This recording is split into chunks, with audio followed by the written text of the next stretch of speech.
Italy নেওয়ার কথা বলে লিবিয়ায় নিয়ে দুই যুবককে গুলি করে হত্যার অভিযোগ উঠেছে। হত্যার পর পরিবারের সদস্যদের কাছে হোয়াটসঅ্যাপে হত্যার ছবিও পাঠিয়েছে দালাল চক্র। মৌলবীর কাছে শুনবা যে আমার শাল কোথায় আছে, কি গেছেনি না গেছেনি, শখ তার কাছে। শেষ কথা আমার বাবা বলছে, মা তুমি আমাকে ক্ষমা করে দিও, আমি যাই আর ফোনে কথা বলা পারবো না, আমাদের মোবাইল নিয়ে যাবে। দালালের রঙিন প্রলোভনে পড়ে ভাগ্য বদলের আশায় পরিবারের কাছে ইতালি যাবার বায়না ধরেন ফরিদপুরের ভাঙ্গা উপজেলার কুমারখালী গ্রামের হৃদয় হাওলাদার ও রাসেল হাওলাদার। 2 মাস আগে ইতালি যাবার জন্য স্থানীয় দালালদের হাতে তুলে দেয় জনপ্রতি 16,50,000 টাকা। সেই টাকা দেবার পর হৃদয় ও রাসেলকে প্রথমে দুবাই ও পরে সৌদি আরব হয়ে লিবিয়ায় নিয়ে যাওয়া হয়। এত টাকা দেওয়ার পরও কেন দালালরা এইভাবে মানুষের নির্যাতন করলো, নির্যাতন করে লাস্ট পর্যন্ত মৃত্যু দিয়ে দিল। আমরা এর সুষ্ঠু বিচার চাই।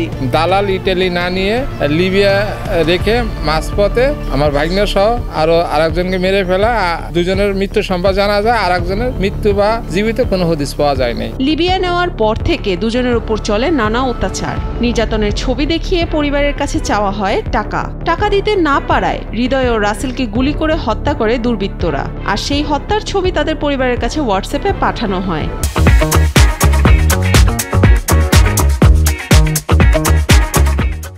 সন্তানদের বিভৎস ছবি দেখার পর দুটি পরিবারে নেমে এসেছে শোকের ছায়া। এই ঘটনার সাথে জড়িতদের দ্রুত বিচার ও সন্তানদের মরদেহ ফিরিয়ে আনার জোর দাবি জানান স্বজনেরা। 22 তারিখে ওর সাথে আমাদের লাশ কথা।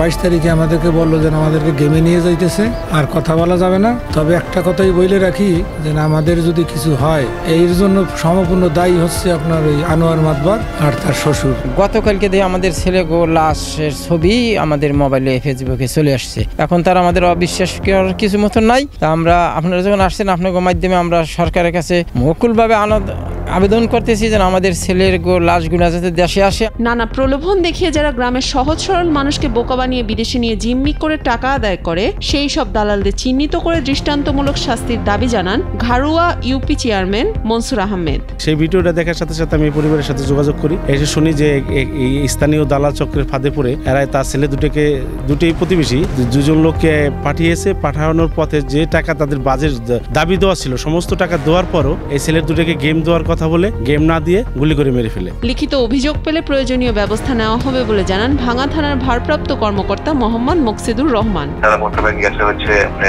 দুবাই।